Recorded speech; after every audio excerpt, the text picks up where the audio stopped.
आप बड़े हैं, आपका अपमान नहीं होना चाहिए, लेकिन जब डिबेट होगी तो अगर आपकी बात को कोई युवा लड़का काटे तो आप उसके खिलाफ इसलिए मत खड़े हो जाइए कि हम बड़े हैं इसलिए हमारी बात सच होनी चाहिए। बड़े होने से अगर बात सच होती तो हमारे बड़े आज 70 सालों में हमें इस हालत में न खड़ा कर देते कि ये देश आज फिर दोबारा से 1946 और 1947 के मुहाने पे खड़ा हो गया है। तो 2% हिंदू लक्षद्वीप में मेजॉरिटी में है और 3% हिंदू मिजोरम में, जहां 97% ईसाई मेजॉरिटी में है, वहां 3% हिंदू वहां मेजॉरिटी में हो गया है और वहां ईसाई माइनॉरिटी में है। 11% मेघालय में हिंदू जो है वो मेजॉरिटी में है। ऐसे ही नागालैंड है, ऐसे ही पंजाब भी है।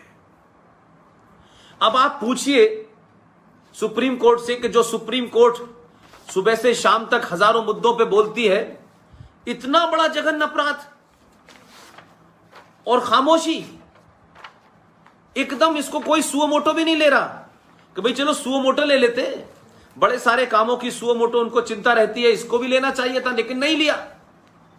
लेकिन मैं आपसे कह रहा हूं कि मेरी और आपकी भूमिका यह है कि हमें इसको पूरी ताकत के साथ उठाना चाहिए और अगर हमने नहीं उठाया तो हमसे लोग सवाल पूछेंगे कि भाई आप अपने बुजुर्गों के बारे में तो बोलते हैं लेकिन आप कभी अपने बारे में क्यों नहीं बोलते कि आपने ये सवाल क्यों नहीं उठाए थे, आपका क्या लालच था। मेरा मानना है कि इन मुद्दों को तर्कों के साथ उठाइए, पूरी ताकत के साथ उठाइए।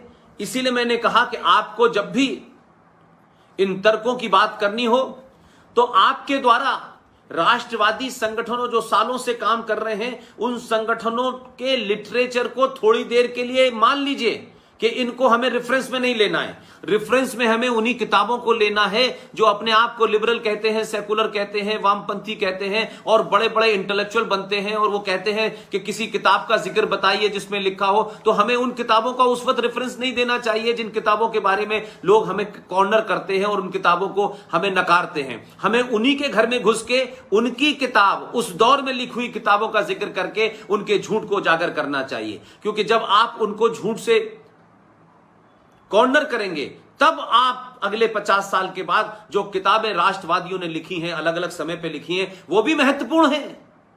लेकिन आप दुश्मन को दुश्मन की उस हथियार से हराइए जो दुश्मन आपको उस हथियार से बार बार आपको झूठ बोलता रहा है। फिर उसके बाद अपनी बातों का जिक्र करिए। मैंने कहा नहीं, वो किताबें भी जरूरी हैं, वो भी पढ़ना जरूरी है, लेकिन आज आप एक ऐसे समय में हैं कि एक विचारधारा देश को तोड़ना चाहती है।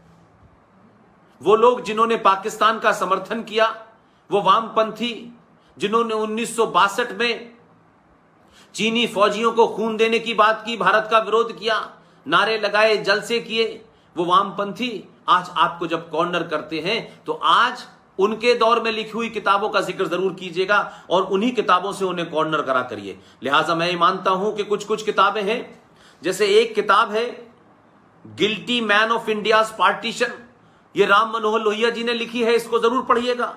और इस किताब के अंदर पूरी तौर से बताया गया है कि क्या क्या हुआ, कब कब हुआ, किस तरह से हुआ। लिहाजा जब आप इन किताबों का जिक्र करेंगे तो आपको पता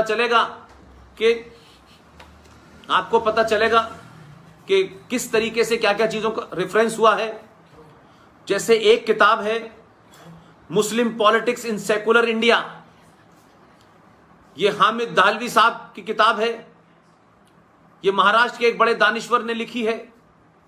हामिद दाहलवी साहब ने उनको एक्सपोज किया है, उन मुसलमानों को जो बहुत बड़े राष्ट्रवादी थे। उसमें एक बड़ा पाखंडी है जो अलीगढ़ मुस्लिम यूनिवर्सिटी का अपने आप को संस्थापक बताता था, उसको भी किसी तरीके से एक्सपोज कर दिया है।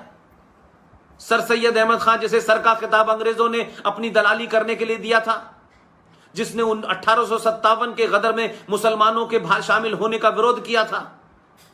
तो हामिद दलवई साहब जो अब नहीं है, महाराष्ट्र के बहुत बड़े दानिश्वर थे, उनकी किताब है मुस्लिम पॉलिटिक्स इन सेकुलर इंडिया, इसको भी पढ़ें।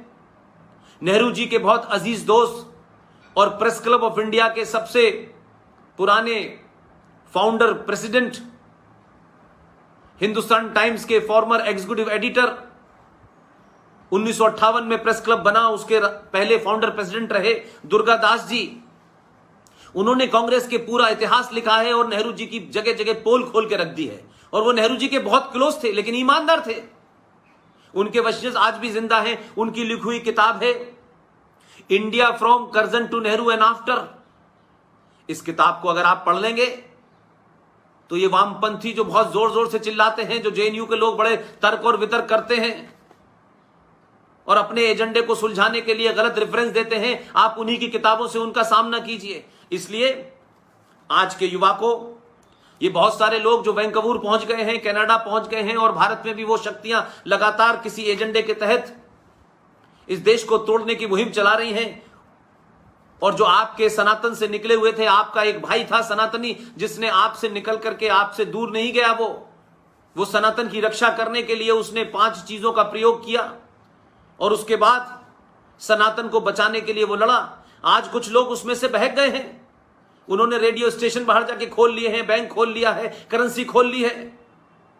आज किसी के बहकावे में वो ये भूल गए कि नांदेड़ में गुरु गोविंद सिंह की हत्या किसने की थी, अर्जन देव की हत्या किसने की थी, लाल किले के सामने शीशगंज गुरुद्वारा किन लोगों के कारण हुआ। वो ये भूल गए कि गुरु गोविंद सिंह के 2 पुत्र 6 साल का और 9 साल का साहबजादा जोरावर सिंह और साहबजादा फतेह सिंह को किस लिए दीवार में चिनवाया गया था। आज कुछ सत्ता की लालसा में, पैसों की लालसा में, किसी के बहकावे में आकर के उन्होंने एक अलग देश की मांग शुरू कर दी है। उनको भी किताब बताइएगा। एक किताब है Muslim League attacks on Sikhs and Hindu in Punjab, Gurbachan Singh Talib Sahab की किताब है, रेयर किताब है। तो जो लोग अपने इतिहास को किसी स्वार्थ के कारण भूल जाते हैं, वो सभ्यताएं समाप्त हो जाती हैं। अगर अपने इतिहास को जिंदा रखना है तो उसमें हर अच्छी और बुरी घटना को जब तक याद नहीं रखेंगे तो आप कभी जिंदा कौम नहीं होंगे। आपके मान सम्मान को ठेस जिन्होंने पहुंचाई है, इतिहास पढ़ाया इसीलिए जाता है।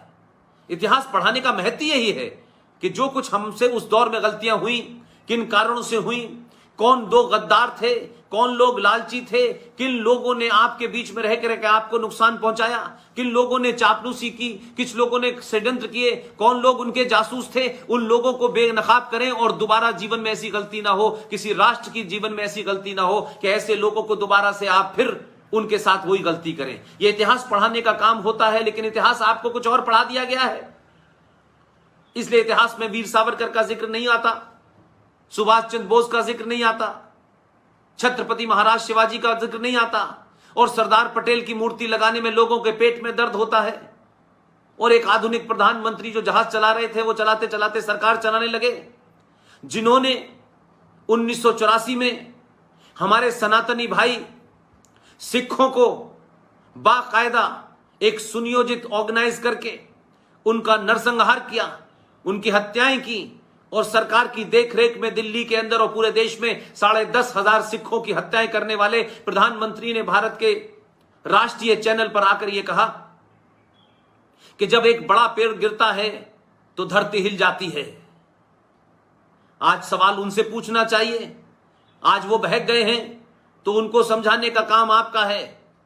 कुछ लोगों ने उनको तकलीफ पहुंचाई है, कुछ लोगों ने उनकी हत्याएं की हैं, लेकिन ये हत्याएं किसी पार्टी के गुंडों द्वारा की गई हत्याओं को भारत के सनातनियों के सर पे लगाना नाइंसाफी है। लेकिन यह बहुसंख्यक समाज का काम होना चाहिए कि जो ठेस उन्हें पहुंची है, जो तकलीफ उन्हें हुई है, उनको हमें अपने साथ प्यार से, मोहब्बत से, सहनशीलता के साथ उनको अपने साथ रखना है। वो हमारे हैं, वो भटके ना। अंत में वो जो उनका